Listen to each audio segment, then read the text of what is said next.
I'm going to take a step back because I want to get to the idea that it was common practice in a first century context for an author to be working towards a final single finished text. And I'm going to bring up a quote here, and it's from Pliny and it's to Octavius. And I'll let you read it, and then I would like to make a comment, or you can comment on it. Okay, you are certainly a most enduring, or rather hard-hearted, I almost said, a most cruel man, thus to withhold from the world such excellent compositions. How long do you intend to grudge your friends the pleasures of your verses, and yourself the glory of them? Suffer them, I entreat you, to come abroad and be admired, as admired they undoubtedly will be wherever the Roman language is understood.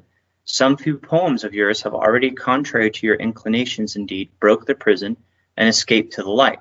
These, if you do not collect together, some person or other will claim the agreeable wanderers as their own. However, as to publishing them, have your own way for the present. What he's getting at, I'm going to comment because I want to give two more quotes, then you can comment, is the idea of attribution, getting the glory for a piece of writing.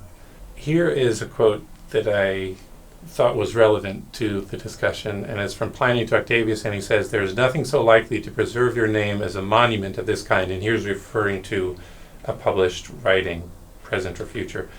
And if we go to a different one, this is Pliny to Caninius Rufus, and he says, "Believe, my friend, for it is high time the low and sordid pursuits of life to others, and in this safe and snug retreat, emancipate yourself for your studies. Let these employ your idle as well as busy hours. Let them be really and forever your own. All your other possessions will pass on from one master to another. This alone, once it is yours, will forever be so." Now, I find that intriguing in that it's one text that would get you glory. It's not like, well, there's going to be these different texts and we're not sure what it is, so who knows what really is the one that you get glory for.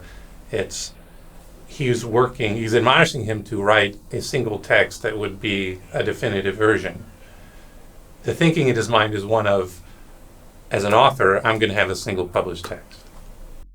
Yes, and that this would be, akin to a work of art, a sculpture, a conquest of a country, or something like that, something that is worthy of being passed down and like a monument to the author's greatness. So, yeah. I mean, and this is all within a culture of physically copying text, not print culture. So It's obviously comes with the understanding that there's going to be slight differences between copies and maybe errors that creep in, but it still does not take away from the point that there's the intent is one copy or one version that the author intended, and that is supposed to be a monument to their glory. Thank you for listening. Credible Faith is a global missions-minded apologetics ministry with content available in 7 different languages across 7 websites: German, Russian, Italian, French, Spanish, Portuguese, and English. If you would like to support the global apologetics work of Credible Faith, go to crediblefaith.org and click on the donate icon. If you would like me to give an apologetics workshop or participate in a debate at your university, or if you would like me to give a Great Commission missions conference or apologetics conference at your church, get in touch with me through the Contact Us section of the Credible Faith website. You can also submit a request through the website to get Credible Faith's monthly email. If you are a native speaker of Russian, German, Italian, French, Spanish, or Portuguese, and if you notice that an essay from the English website is not available on the Credible Faith website for your language, feel free to get in touch with me about translating the essay, and I would read through your translated material for quality control and the desire to see content from the essay made available in your language. Thank you for listening, and have a great night.